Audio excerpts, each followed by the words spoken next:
Good morning and good afternoon to everybody, and welcome to Dev Days. We're very excited that you all are here and looking forward to a great presentation today. Everybody is in the Connecting Blackbaud CRM to Power BI in a Hosted Environment session that a team from University of Houston is going to present. They'll be on stage momentarily. First, I want to go over a couple of housekeeping items. There have been some issues with this platform, so if anyone is having any problems with audio or technical issues, please just try refreshing your browser. As a reminder, recordings will be available afterwards. We're told 24 hours. Certainly by the end of the week, we expect all of the recordings from the Dev Days events to be available for all attendees to see. You can download the slides on the Docs tab to the right side of your screen.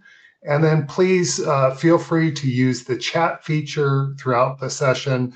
The presenters will be monitoring that and likely invite some questions depending on timing for the presentation. So we hope you enjoy today's presentation. I'm Jason Metcalf. I'm a principal solution architect at Blackbaud.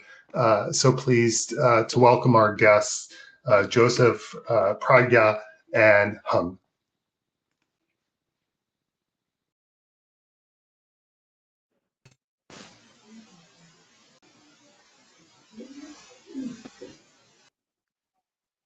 All right, thank you, Jason, for that introduction. My name is Joseph Renard. I'm the Senior Director of Data Visualization and Analytics for the University of Houston Advancement and Alumni Division. We're going to introduce ourselves as we go through our presentation. For the most part, I'm just going to give you a high-level overview of how this all started. For the most part, there was a desire to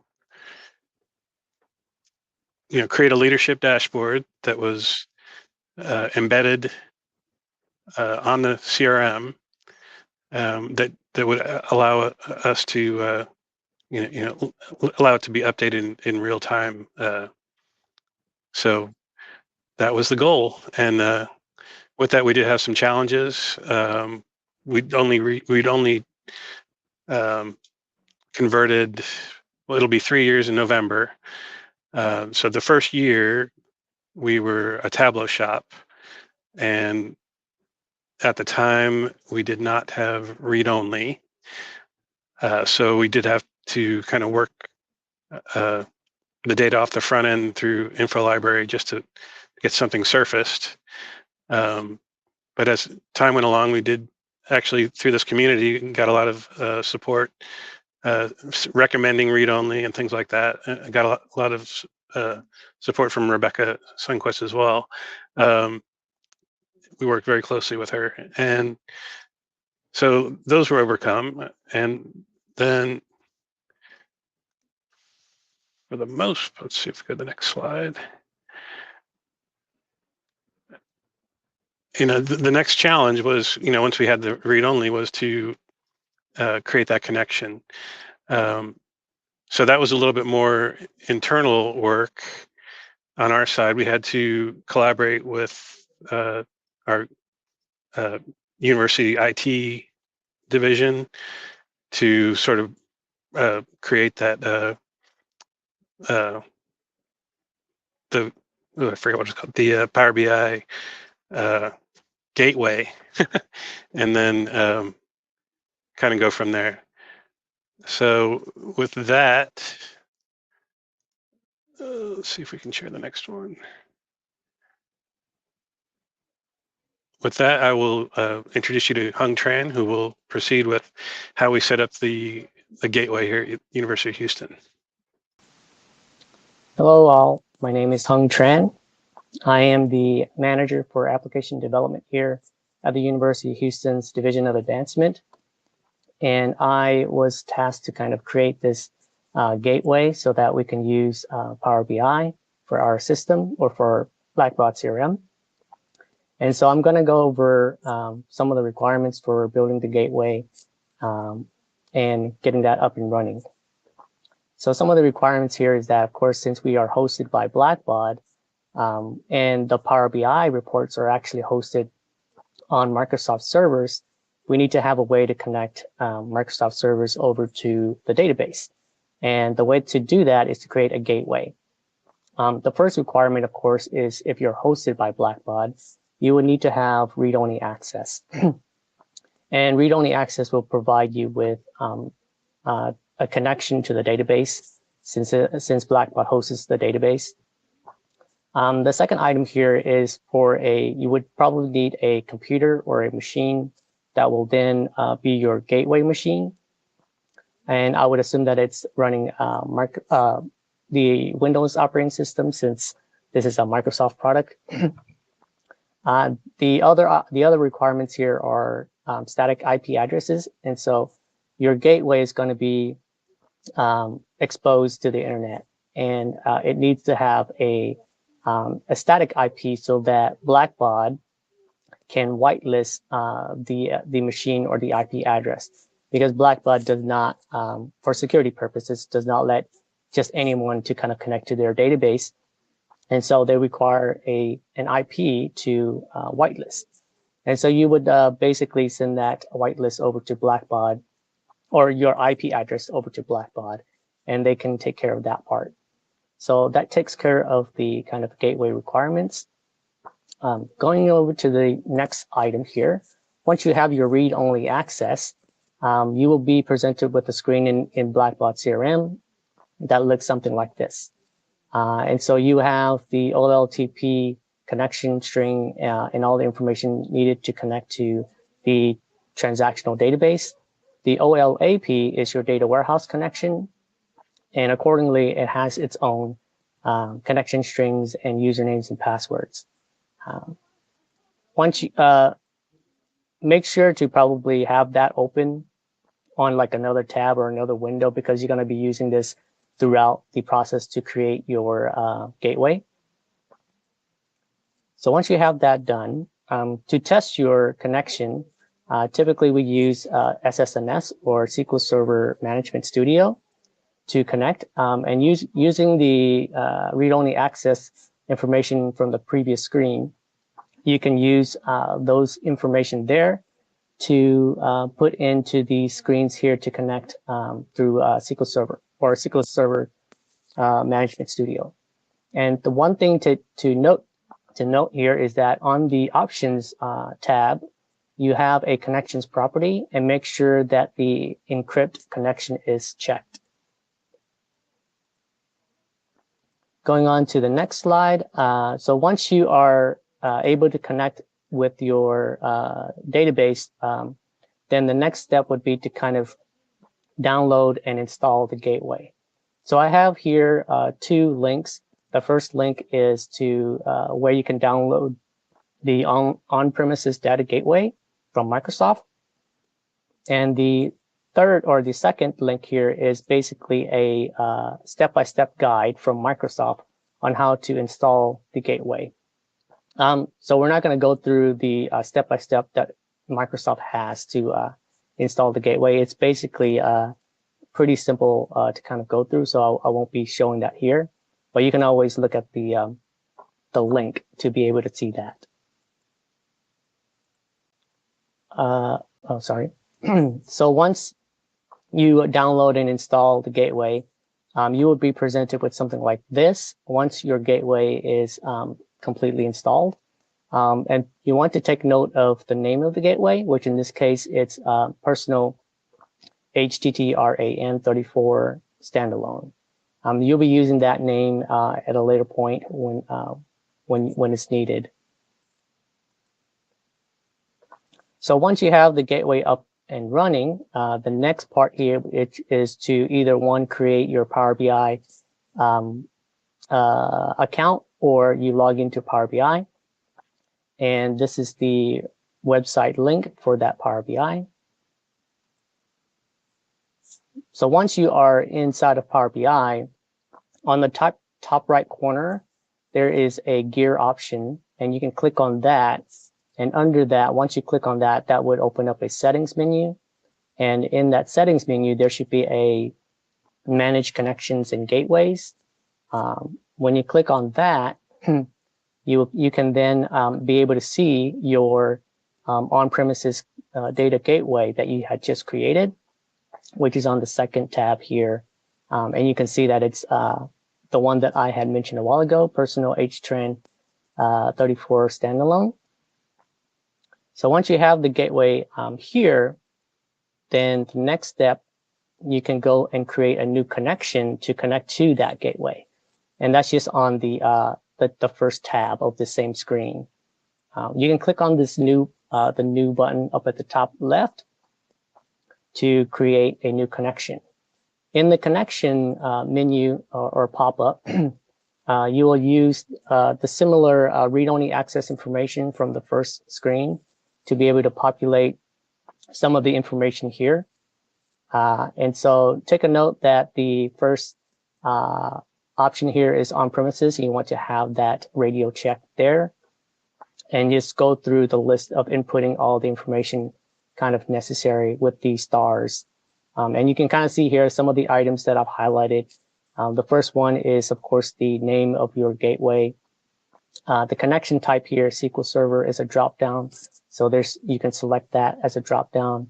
And then I did not put in all of the actual connection strings and names and whatnot, but you can refer back to the first read-only access connection information, and you can put in those corresponding values there. The last part on the second screen here is the skip test connection. I'm not too sure exactly if Microsoft has fixed this or not, but if you have this unchecked, then your connection will not work correctly. And so typically you would always want to have this checkbox for skip test connection checked. The last part would be selecting what kind of privacy this particular connection will have. And currently right now, you can I have it selected to organizational, but you may want to start out with none to see so that nobody actually has access to it until you're kind of ready. So once you click on the save button there, the next option, your connection is created. So the next step is to kind of create a workspace if you don't already have a workspace. And on the left side of the Power BI screen, there should be a workspace icon that you can select. Once you select that, there is a workspace, a new workspace option that you can choose to create a new workspace. Once you have created the workspace, I created one called Personal HTTRAN 34. So the next step after you create the workspace, which is to now you can upload a Power BI report from your Power BI desktop. And you can do that by using the Publish button in Power BI Desktop.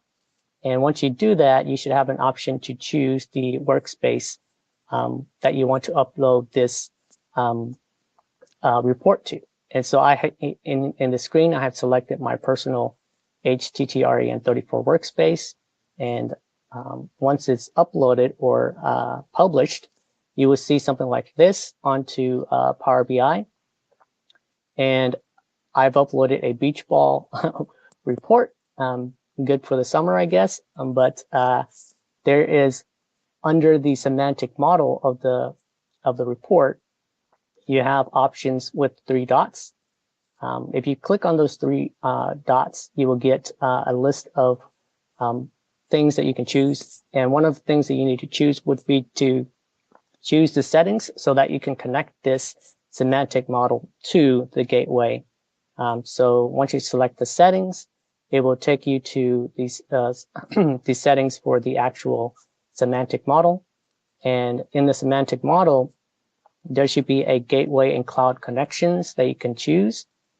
Once you click on the little triangle, it would open up the options there. And take note that there is an action dropdown on the right side. That is to open up this other menu in the middle or at the top here. once you have that open, there should be a map to that you can choose. In this dropdown, you should be able to choose the connection that you want to use with this semantic model. So once you have that selected, then you can click on apply. Once it's applied, you can go back to the semantic model. And at this point, if you want to test the whole connection from Power BI to the database, then you can click on this refresh now button, and that would refresh your data set for the semantic model. And once that's done, then you can have your nice beach ball report that I'm showing here. So with that being done, I will give it up to my other coworker here, Pragya Mishra.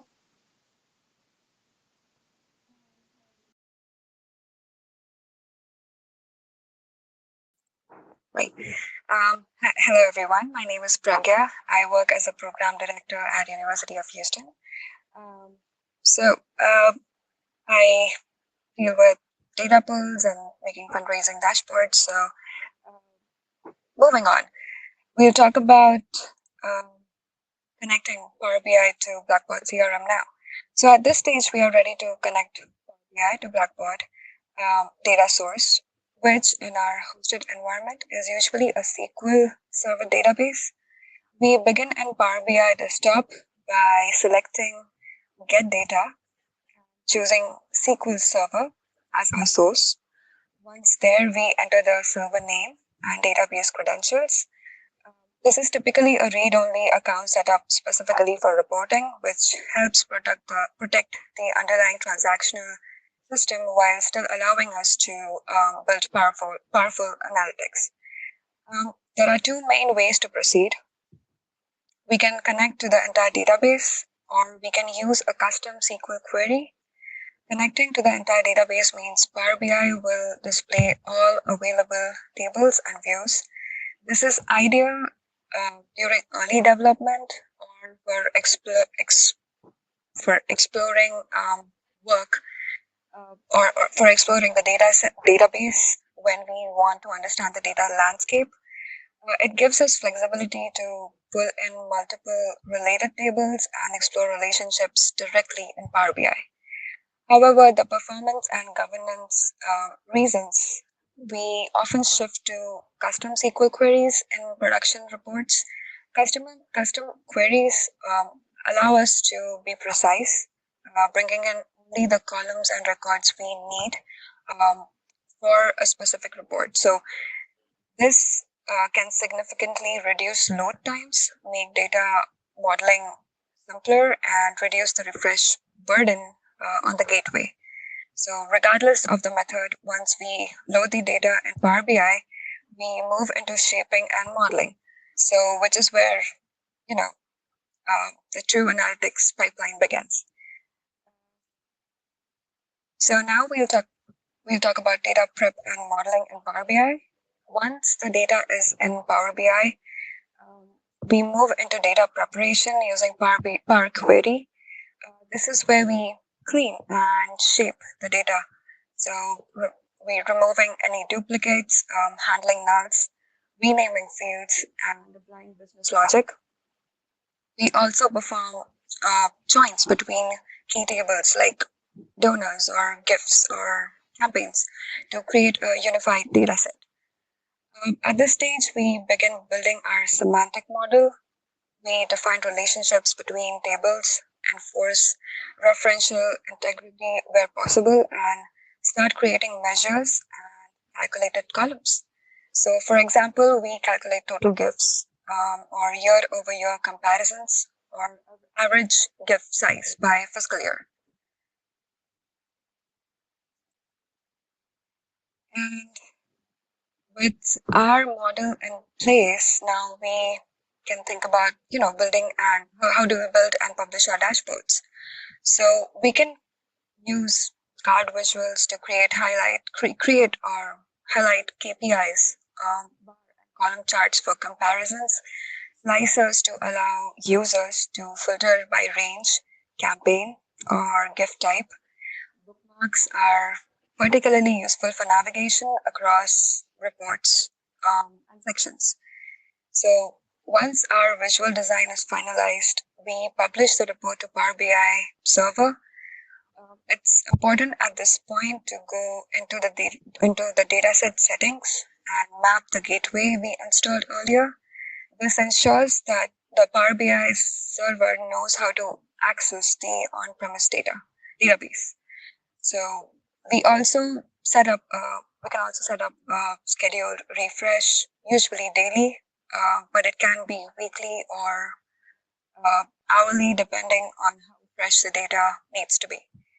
This ensures that users always are seeing the most up-to-date data. Now, the most exciting part, embedding the report into Blackbaud CRM. So after publishing the report, we grab the embed URL or the source iframe code from Power BI server. Then in Blackbaud CRM, we create or modify a functional area with the report using a tab or an HTML component. So this allows users to view live Power BI dashboards directly within the CRM interface without even having to leave the system. So one critical step here is aligning Blackbaud CRM roles within Power BI access permissions. So if a user doesn't have permission to view the Power BI report, they won't be able to see anything even if the tab is available. We also run tests across different user roles to ensure everything displays correctly. This integration dramatically has improved user experience by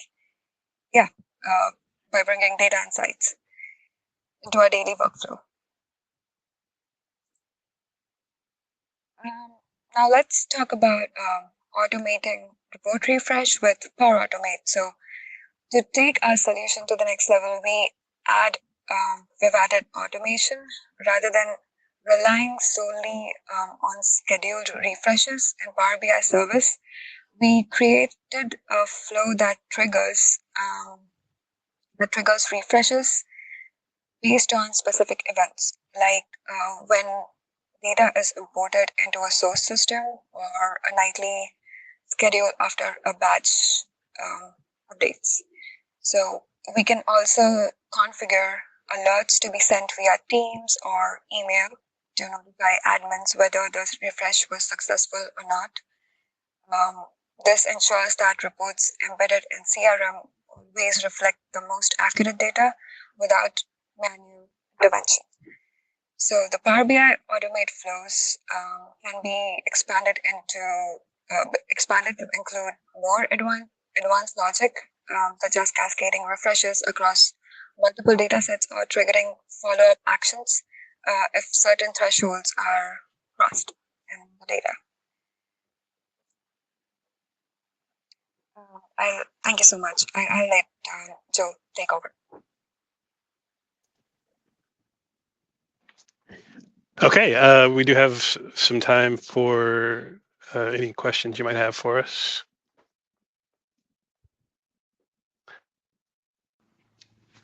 Just to jump in, Joe and team, there was a question from Rama in the Q&A about are you connecting to both the transactional OLTP as well as the OLAP tables? Are you using data from both in your report?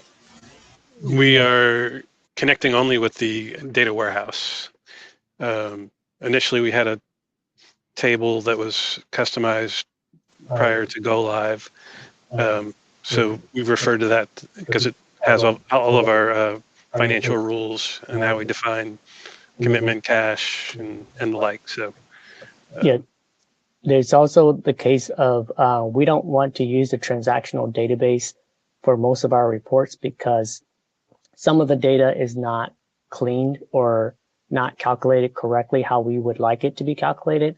And so to have a standardized data set, we typically use for reports using the data warehouse where we have already transformed our data and kind of already cleaned that up.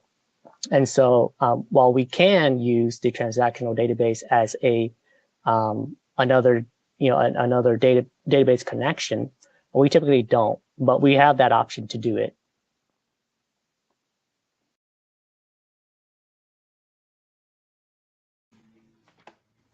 Fantastic, thank you. Are there other questions that any attendees would like to submit in the chat or in the Q&A?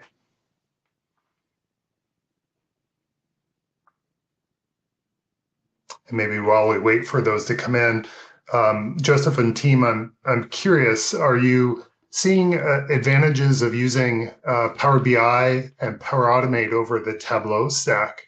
And if so, what are some of the benefits that you're seeing, at least early on in this experience?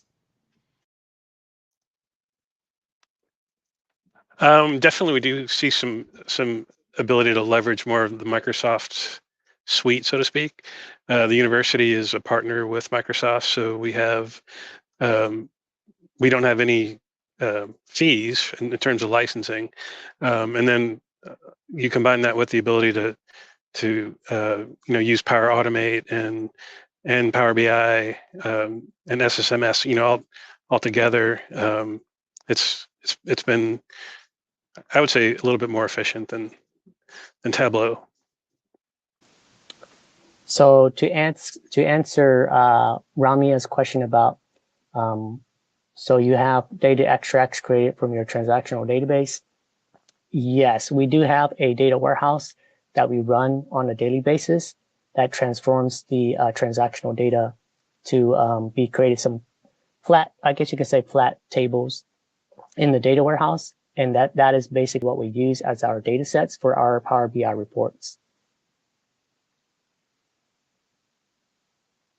The question about what can go wrong with connecting CRM to Power BI, what to watch for.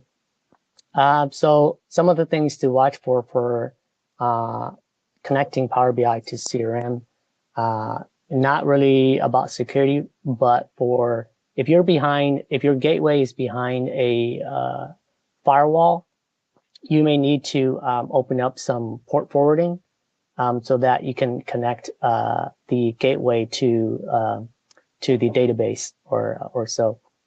As for security purposes, I think a lot of that is pertaining to what do you call it, the IP addresses that are whitelisted, and so that's kind of the first kind of defense, I guess you can say, for somebody trying to connect directly to your database.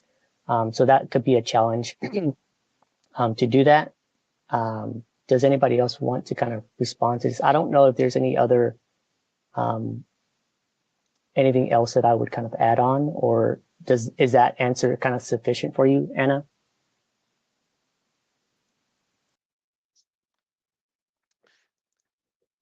Yeah, and I would say the whitelisting can be interesting even if you're in a different part of the building. If you want to display something that's not available, through the CRM, you'll have to kind of VPN back to your whitelisted PC as opposed to trying to log in that conference room that you might be in. So just food for thought.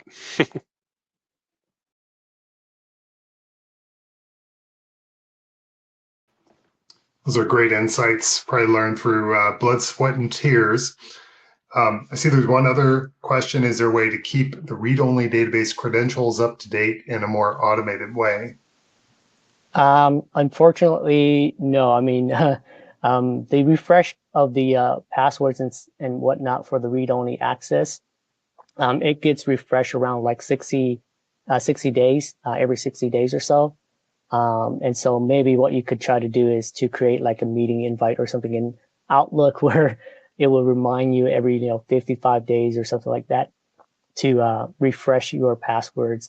Because yes, you do have to refresh your passwords in Power BI. Your gateway connections will have that password, and you will need to kind of reset that every 60 days or so. But currently, unfortunately, there is not a way for us to do that just yet. Hey, I see we are approaching the end of this session. Thank you, University of Houston team, Joseph, Hung, and Pragya. This has been super helpful, very informative presentation. We really appreciate you taking the time to share. For the attendees, I'm going to start the survey now. Please provide your feedback. Let us know what you thought of the experience and any feedback that we can use to improve future Dev Days events, and hope everyone takes a little something away from this session. So thank you again. Yeah, thank you everyone for attending. Thanks for having us. Yeah, hopefully everyone has some takeaways from this. But thank you all. Thank you. Thank you.